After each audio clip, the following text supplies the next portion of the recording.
I'm not going to lie, I've been afraid of mirrors since I was 8. I think it all started with me watching a movie of something coming out of a mirror, but I can't be sure.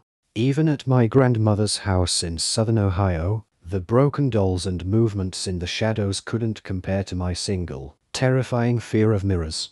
I remember running in and out of the bathroom, washing my hands with my face so close to the water that it almost naturally cleaned my face. My father used to make fun of me for being afraid of my reflection, but I didn't care. I also remember a time when me and my friend were obsessed with Bloody Mary, which may have caused some of the fear. Every day, one time or another, we would mention Bloody Mary. One time I tried it in the bathroom and I heard the unmistakable tone of an old music box coming from the mirror. I had been home alone. Even now, I have no mirrors in my room, no reflective photo frames, no uncovered windows. The only mirror I have in my home is in my bathroom.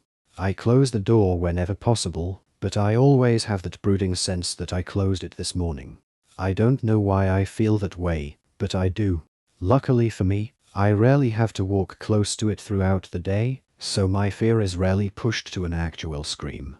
Because of my fear of mirrors, I naturally look unkempt. I never bothered to put on makeup.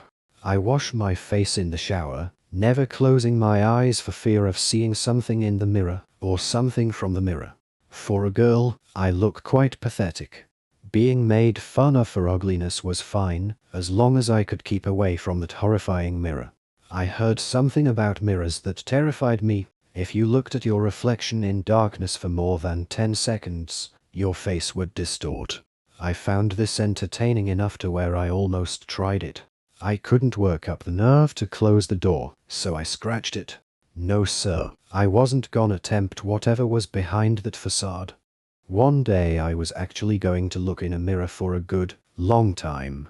I will admit that I would occasionally look in the mirror. It would be near impossible not to, but with the door open, lights on, and I would just think about whatever was needed to be done that day.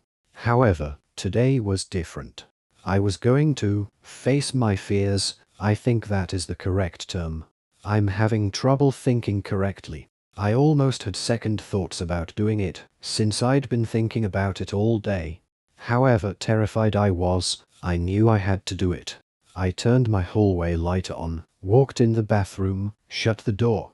I let out a huge sigh, putting my hair back behind my ears, staring deep into my own horrified eyes. I put my hand on the light switch. Just as I was about to turn off the light, I knew something was wrong. My face looked scrawnier. I'm normally pretty chubby for my height, but my reflection was about the size of a 120-pound woman. I eyed it carefully and accidentally flicked the light off, even though I hadn't moved my finger. I tried to flick the light on with one hand, but to no avail.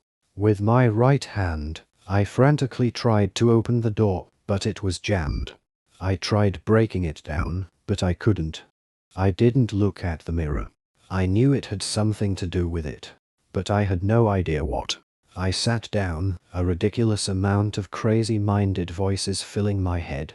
I grabbed my head, rolling directly underneath the mirror, only being shielded from its view by the sink. I'm pretty sure I fell asleep or fainted, since my light had either blown or I don't know what, and I was in almost complete darkness. However, I could still faintly see, even with no light source visible. I wondered how long I would be in here. What if I had to look in the mirror? I decided that maybe that was the best course of action.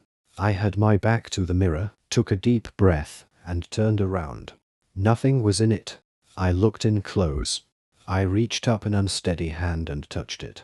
It was ice cold. My hand went numb from touching it. After a moment of shaking my hand, I glanced back. Still nothing.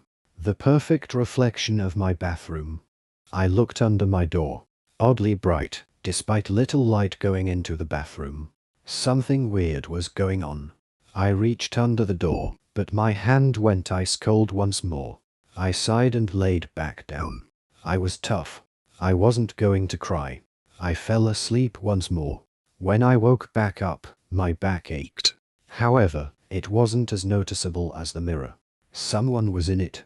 It was almost like looking into a window. I got up and stared into it. The lights were on, the door showing a hallway behind it. It was a man, a little unshaven, talking to a police officer behind him. Dot didn't show up for work this morning. I got worried. Alice always told us when she wasn't going to be there, so I naturally got worried. She's been gone a week, right? Yeah, a week. It only seemed like a few hours. Wait, how was I seeing this? My name was Alice. My coworker. I hit the mirror once. Help, I said. He looked unfazed. I got both hands and started pounding on the mirror. Help, help. He turned to the police officer. It's a creepy mirror, ain't it? I guess. Well, we better leave. She might show up soon. I watched them leave through my bathroom, through my hallway. I was inside my own mirror. That was when I noticed my coworker's phone that he had left in the bathroom. I live in the middle of nowhere, so I don't have any signal. He's going to be back soon to get his phone. Then I'll be trapped. Just help.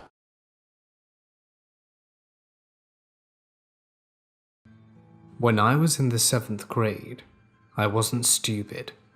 I knew when someone was watching me. And I sure wasn't ugly.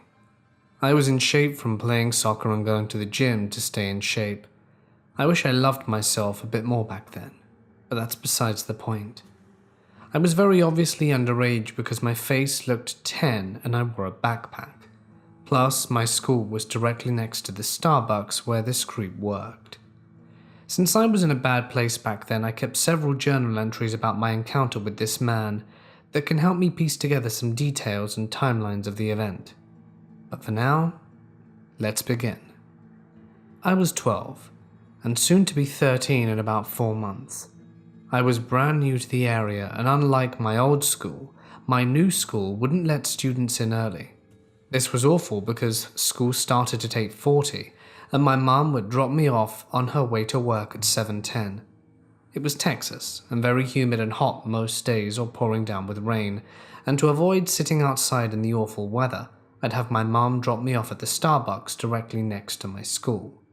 So many middle schoolers would be there, and even some elementary schoolers, because the elementary school was connected to my middle school by a gate. So if you saw a young girl with a backpack, it was extremely obvious the girl wasn't legal. I've always been a very awkward person in new environments, so the first day my mum dropped me off at Starbucks, I was so embarrassed about filling up a seat inside that a paying customer could use, and I ended up sitting outside in the sweltering heat for an hour. I regret my decision so much to this day, because the creep had seen me out there all by myself and realized I was an easy target. He came outside and started talking to me and complimenting my long hair and beautiful face. When he asked for my name, I told him that I wasn't comfortable giving it out. After that, he made it his mission to find out my name. In the days following, I grew comfortable enough to go inside and find myself a seat. The first journal entry I wrote goes that the new school is too new and too weird. Since I first sat at Starbucks before school, the worker won't leave me alone, and that he'd been making me free drinks and randomly talking to me. I felt guilty and sick, like he was hitting on me in a way. Today he sang about me to the tune of his stupid music. When this place was busy, I snuck out. Alright, so I remember this. I walked inside the cafe and he was mopping/sweeping up a mess, and he was obviously in control of the audio because some songs I had never heard started playing. He saw me enter and began to sing, badly, about what I was wearing at the time and describing my long hair like I was Rapunzel. He had already made my usual drink and handed it to me as a few strangers watched. He knew my schedule like clockwork. Normally I sat in the corner seat that faced the register, but today I sat with my back to it so that he couldn't see my face, explaining what I meant by feeling guilty. I didn't like to accept free things from anyone, and I grew up being called spoiled by my older sister, so I grew used to telling everyone no when they offered things to me because my sister would get jealous. This is the next entry I have about him. Today was terrible. I got dropped off earlier than usual, and I was begging the worker wasn't there. But he was. He kept calling me my name, which I never told him, and he pronounces it as Jacotta.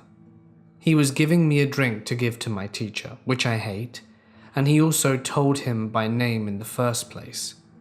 The reason he was giving him the drink was because he told him my name. I gave him the drink back and left.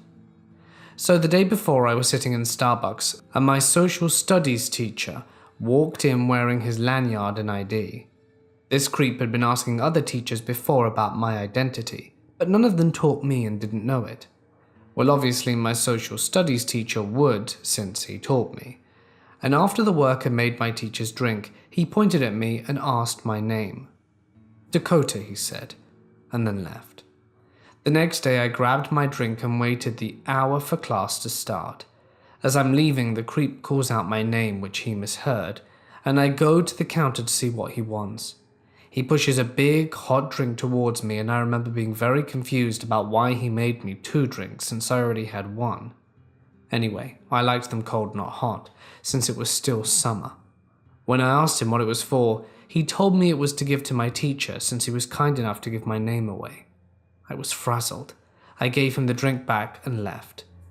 I am glad I had written it down in my journal because my brain created a fake memory of walking down the hallway and giving my teacher the drink, which was obviously not the case. The next entry goes something like this. We all have that person we'll do anything for. Hannah. We all have that person who makes us question our sanity. My friends. We all have that person we'd never admit to ourselves we're scared of. The Starbucks worker. A few weeks later, the next entry of him goes something like this. I saw the creepy worker after school. He was outside the Starbucks talking to 2 sitting smoking ladies, standing over them and smiling. The girls had kids, and I was near the window and I couldn't stop looking at him. I didn't want him to see me. He's creepy, and I kept my hood up. This was the last of my entries, but the year I was in 8th, I still saw him frequently in passing. I knew he didn't work Wednesdays, so I would only enter Starbucks if it was Wednesday. Some other things to note. He treated me special and no one else. Once again, he knew I was a minor, and he'd frequently tell me I was beautiful. He once asked me if I wanted to know his name, but he wasn't wearing a name tag, and I wasn't about to say yes, because it would have given him the wrong message. Maybe he'd have thought I was attracted to him. I wanted to know it, because I wanted to warn others of him. He gave me so many free drinks, I knew damn well he was paying for them out of pocket, and he spent at least $100 on me to give me those drinks. Nonetheless, creepy guy who obsesses over a young girl, obviously underage, let's not meet again.